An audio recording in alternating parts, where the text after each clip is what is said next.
really puts into perspective how teams like Virtus.pro, for example, right, has had a very weird knockout stage experience so far. They have the highest highs, but they also have the lowest lows. I guess you could compare them to Fluxo. The only difference being that at least Fluxo has a more even average throughout until the end of the last 3 rounds of yesterday.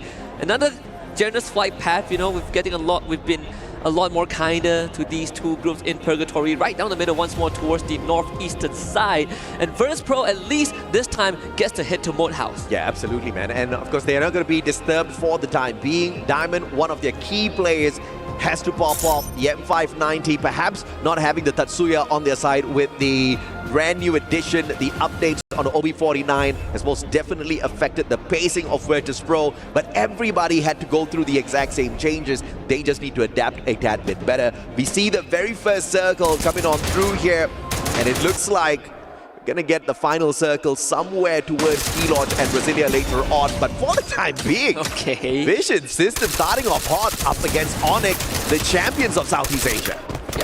The moment you say that, Onyx turns it around and gets a couple of bodies for themselves. In fact, almost wiping out the entire bloodline of PSC this game. Thankfully, Vision System, they do have a survivor. Shix already ran away, but that was as close as it could have gotten. Onyx ended up losing 2 bodies as well, but Zyro instantly gets a revive onto Prime. And also, you look at the radar, Falcons. Day 1, when they did a split, it was a 3-1, 3-5 brigade, 1 a lumber mill. Now today, they dropped all 4 and 5 brigade before splitting up to lumber mill. They understood that RRQ, they also share that island. Absolutely, just kind of playing it safe, just in case RRQ decides to go a little bit crazy, perhaps drop slightly closer towards 5 brigade. But thankfully, none of that happened. And both the squads still alive and kicking, free to loot up as much as they want. Got a little bit of a airdrop here for Kiba to pick up those medkits and blue walls from as well. But of course, the great big question is going to be, do we see Buriram bumped into R7? Movistar R7 dangerously close to Marble Works. It's a good time to also talk about Kiba's history. Previously with Onyx, it was a big part of Onyx. In fact, last year he attended EWC for Free Fire 24 with that squad, and they had a very underwhelming performance. And right now, they're on the other side of the aisle. And in fact, even yesterday, Onyx tried to mess up RRQ's momentum for Booyah, and they ended up, it was RRQ, it was a Movistar R7 that pulled through. We get a ping with the Arvon that could be courtesy of BRU as they are heading towards Crossroad, but they will run into Movistar R7.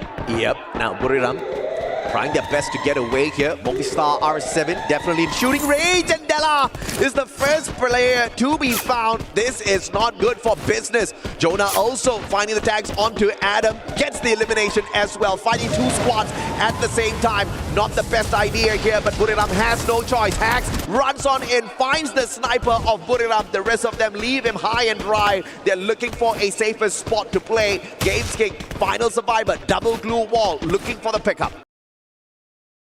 Unfortunate, Hax needed to confirm Moshi before anything else, but good play. Backup of BRU was just too fast, so R7 ends up getting nothing, and they might lose Joker. Thankfully, he's able to launch himself away in time. BRU saving Moshi, and they keep the run going, but it bought enough time for Onyx to move away, but that also might just funnel them straight into Virtus.pro. Great recovery for both Movistar R7 as well as Buriram. Games King going for the pickup instead of finishing off Moshi. And Buriram, looking at that opportunity, went back in there for the instant pickup just so that they don't have to be on the reset. Moshi gets to keep all of his loot and coins.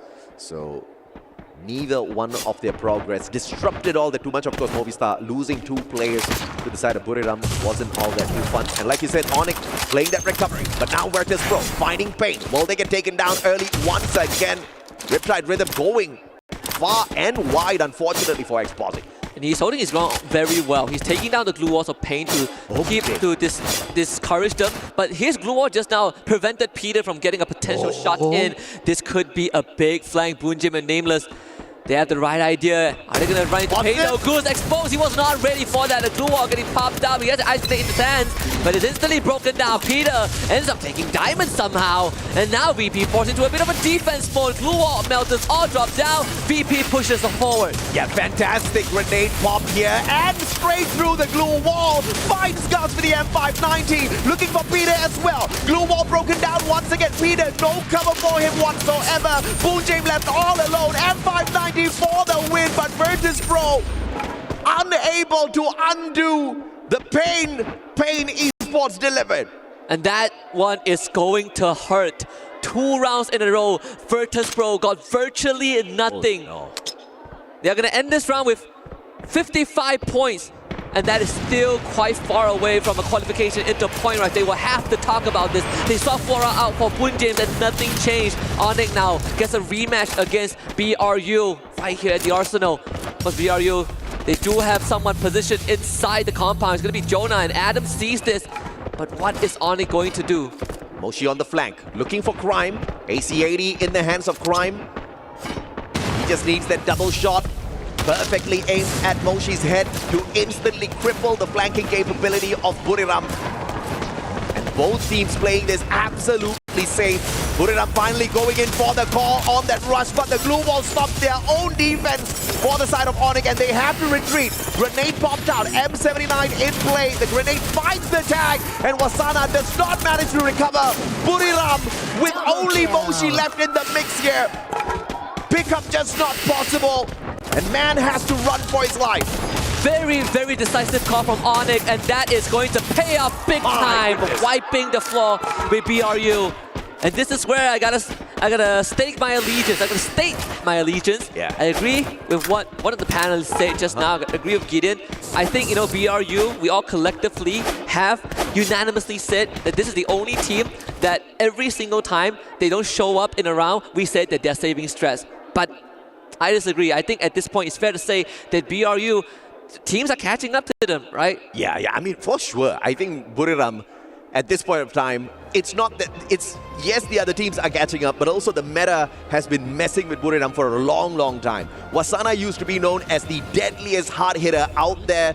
First, we took his Drogon away, then we took his Tatsuya away. How much more will we torture this boy, Wasana? I don't know, Brazil has won 2 years in a row. It's about time we get something back, right? They were the reason, or I hope they were the reason, Skylar got back into the meta, and now Hopers is buffed. You know, Intel Gatherers have all been buffed. Yeah. You see Falcons up against RQ. Abe actually took a shot in the face. As we take a look at a bit of a highlight, some good engages earlier on, but we're going to keep our attention on what matters more. Falcons are actually taking down members of RQ. Yep, finding the first one, but RRQ has got decent enough distance between themselves as well as Falcon to hightail it out of here. Got to fight up against the blue though. Tanking damage from the second circle isn't going to hurt that too much, so RRQ not really playing big risk gameplay here. Just needs to go for that long rotation round. Unfortunately, R7 might just bump into them, so we'll have to catch up with that action in a little bit. Aone on the bike, making a lot of noise, but thankfully nobody around them to find the Punisher with the snipes. Funny enough, there is a UAV hovering on top of them, and we saw a loot drop as well, an airdrop. They are going to be right smack in the middle of 2 teams, Dragon Esports, Vision Systems. Well, make that 3 teams because AG.AL are around the corner. That is a big, big shot from the AWM. Zyro making his presence known. Pain Gaming in the far horizon. But I think Onyx are also in a very safe spot. If they go down southwards to get to the circle, they are going to eventually run into Pain Gaming.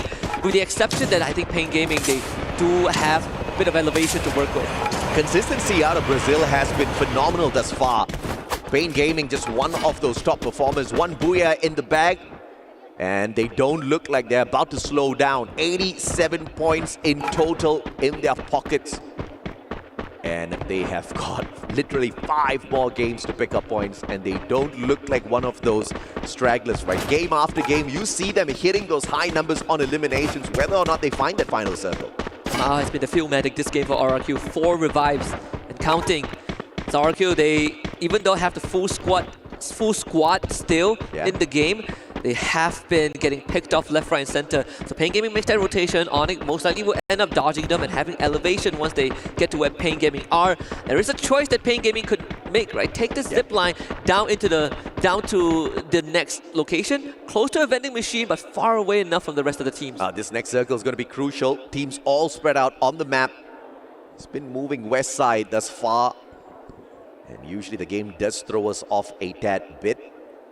but a high potential of moving just towards the outskirts of Brasilia here. Pain Gaming has to deal with Onyx, whether they like it or not. And just on the outskirts of Brasilia, the circle finds AG.AL as well as Dragon. Vision System in there as well, but I don't know what kind of miracle they can pull off here. They just don't have enough points in the back. Yeah. They could play spoilers, right? Like what Alpha 34 did yesterday. Yeah. The early encounter between RRQ and Lost, where we saw on the feed itself, Lost getting 2 pickoffs in a row. Haone dealing some critical damage to RRQ at this stage of the game. Again, they got the full revive, but at this point we are more than 10 minutes in. Falcons now arrive, and Kiba, he's not even ready for this. He realized that 3 people shot him back behind him.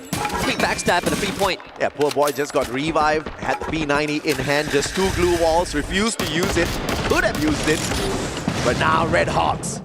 Bangladesh, can you go up against one of the most lethal Brazilian squads out there? Glue wall melters all laid out, but Flicker, the flank just not working. Riptide Rhythm breaks down absolutely nothing has lost. Pulls the long flank around the right-hand side, down towards the lower ground. Red Hawks pulling a very quick trick here as they fake a lower ground rotation, but they stay up towards the top. Lost not falling for that.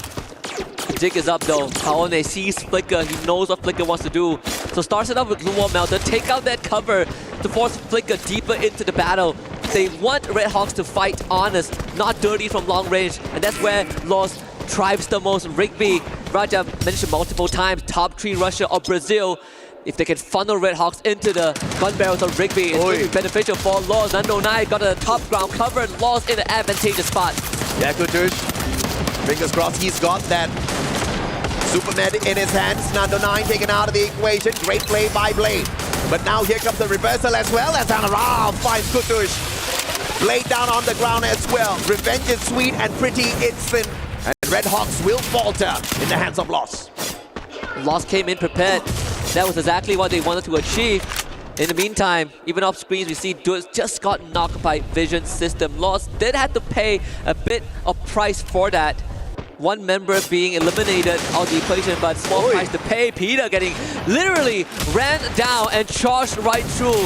On fire now, tries to redeem it. Joker actually getting tagged from behind. Limit finding Della as movie star R7 takes the wrap for Falcon. Yeah, without Della, question is how can they play this game of survival? Games King backing away, the squad player down, and Hack has no choice, and a double snipe by Limit will put them in the bag. On fire with the support gameplay as well. AG.AL making their approach here, and Falcons need to play the scaffold. Do they play the circle or do they go hunting for the players of AG.AL? Either way, RRQ lies awaiting them inside the next circle. And Falcons with that wipeout freeze up their rotational path. And now they're gonna kind of fast track that. Instantly punish. Andrex is the one that spoils the party. And Abai, just stay still, my little boy. Do not make a move. Because Vision System are making their presence known. Falcons distracted. Andrex once more with a second collection. Deal steals that away. But Kororo, too late to realize that they made a grave mistake. Abai just needs to wait. I said Vision System needs a miracle. You said Vision System needs to play spoilers. They are doing both. 7 eliminations strong. Vision System needs to avoid that circle though, flying straight in towards Dragons in Esports. We need to catch up with Dragons in a little bit because they are getting a tad bit too comfortable here. Lost on the other hand, they don't have the numbers, and RRQ surprisingly out in 8th. Oh, that was pretty funny. Kororo turned around, did a 360 and saw him and just blew him up. Another fire Vision System now against Lost. Rigby actually getting gunned down. This is not panning out the way that Lost wants. The 10 elimination. The blue wall goes down. Vision System showing up late, but not too late. Lost is out. I don't know if it is not too late, but it looks like they are wrecking some of the opportunities for the big squads here. Dragons now looking for Vision System. And they had the vision to strike early, but the solid blue walls erected to trap them in the container. They back away. Vision System though, tossing in those grenades is going to be crucial at this point. Dragons will pull up their own blue wall to avoid the damage. This is going to be a heck of a confrontation. I don't think we've seen these two teams duke it out 4v4 until this point. Now obviously Vision System have more eliminations, and for Dragons, they need to start catching up. A bit of chip damage being dealt down. Jotai actually moving forward. trying to progress. But for Dragon Esports, those blue walls, they're gonna melt in an instant. The bombardment commences. Shix once more gets a good snipe, and Dragon Esports trapped in their own building as Vision System cleans up house. There's an extra 4 points on the docket, 13 for VSC. What a miracle, Vision System! And now full recovery for them. Shix has got the Superman on him. Backs away, but AG.AL knows exactly what's up. Tossing in all of those glue wall melted, making sure those defenses do not stand erected for long. And New with the snipe from afar, he's not the guy who gets the connection. It is Tinoy, sidebar, the combo, absolutely deadly. And they want more. Flirting with the blue, and Shix makes the wrong decision. But either way, there's no running. AG.AL puts an end to it and pulls a booyah in the bag. And AG.AL needed a win. Sooner or later, this was also a team that had gone through trials and tribulation on the international stage. A few years ago, Dew was at the height of his career, finishing, I believe, top 4 in FFWS 2022 in Bangkok, Thailand. And ever since then, he has not been able to return to that prime form, whether it's an individual struggle or a team synergy problem. AG